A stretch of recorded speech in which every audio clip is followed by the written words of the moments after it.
उन्हें भी इस बात का एहसास उनकी लड़ाई लड़कर दिलाया जा सके।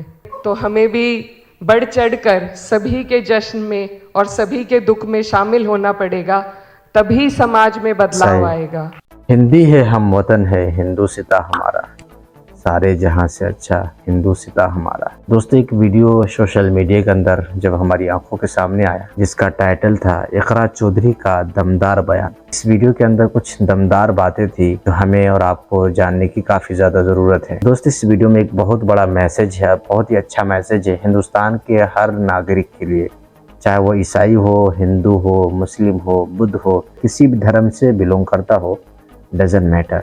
इस वीडियो को आप जरूर देखना, देखने के बाद आप अपना विचार जरूर रखना। राजनीतिक बदलाव से ज्यादा जरूरी है सामाजिक बदलाव लाना, और उसमें हमें एक दूसरे का हाथ पकड़कर आगे चलना पड़ेगा। हमने हिंदुस्तान को चुना सारी परिस्थितियों को जानते हुए, समझते हुए, और ये बात हमें खुद भी याद रखनी है और कोशिश करनी है कि जितने भी लोगों के बीच में हम जी रहे हैं, उन्हें भी इस बात का एहसास उनकी लड़ाई लड़कर दिलाया जा सके। इस बात को कभी ना भूलें कि हम बाय चॉइस हैं, और इस बात को अपने तरबियत में भी शामिल करें। तो हमें भी बढ़ चढ़कर सभी के जश्न में और सभी के दुख में शामिल होना पड़ेगा, तभी समाज में बदलाव आएगा। सही बात। यहाँ पर मौजूद सभी हमारे बड़े बुजुर्ग, और मैं शुक्रिया अदा करना चाहती हूँ अदीब साहब का, जो मेरे वालिद के साथ भी रह चुके हैं, कि आपने मुझे इस लायक समझा कि मैं इतने सभी दिग्गजों के बीच में अपनी बात रख सकूं। और आज मैं आप सबसे सीखने के लिए आई थी, क्योंकि मैं जिस सीट से आती हूँ, जहाँ से मैंने ये चुनाव जीता है, जैसा इमरान साहब कह रहे थे, बहुत कम ऐसी सीटें हैं जहाँ पर हम सिर्फ अपनी कौम के बलबूते पर जीत सकते हैं। तो मेरी खुशनसीबी है कि मैं एक ऐसी सीट से आई हूँ जहाँ सिर्फ 30% होने के बावजूद तमाम जितने भी हमारे वहाँ के सेक्युलर माइंड के लोग थे, जो सेक्युलरिज्म को पसंद करते हैं और बढ़ाना चाहते हैं, ऐसे लोगों ने मुझे वहाँ से अपना नुमाइंदा चुनकर भेजा। तो यही मेरे लिए सबसे बड़ी जीत है।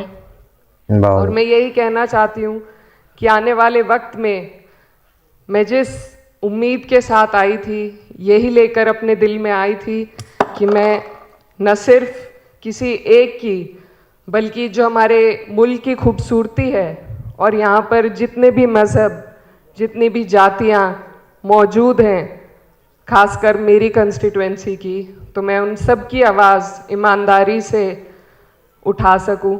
लेकिन यहाँ पर आने का जो मेरा मकसद था, वो सिर्फ यही था कि आप लोगों के बीच में बैठकर ये जान सकें कि किस तरीके से हमें अपनी कौम के लिए भी काम करना है, किस संजीदगी के साथ हमें अपनी कौम के मुद्दे उठाने हैं।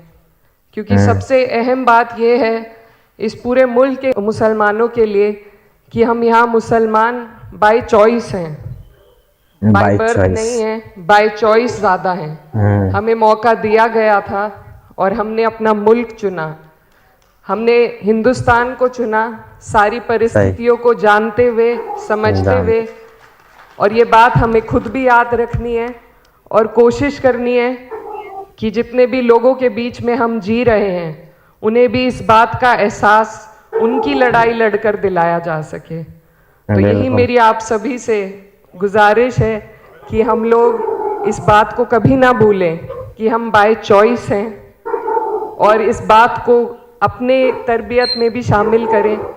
जैसा इमरान साहब ने बहुत अच्छी बात कही कि अगर हमें कोई ईद की मुबारकबाद दे रहा है, तो हमें भी बढ़ चढ़कर सभी के जश्न में और सभी के दुख में शामिल होना पड़ेगा, तभी समाज में बदलाव आएगा। राजनीतिक बदलाव से ज्यादा जरूरी है सामाजिक बदलाव लाना, और उसमें हमें एक दूसरे का हाथ पकड़कर आगे चलना पड़ेगा।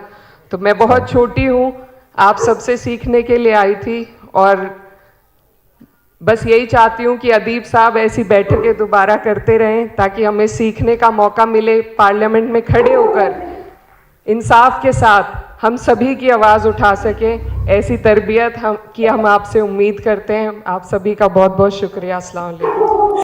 बहुत बहुत शुक्रिया।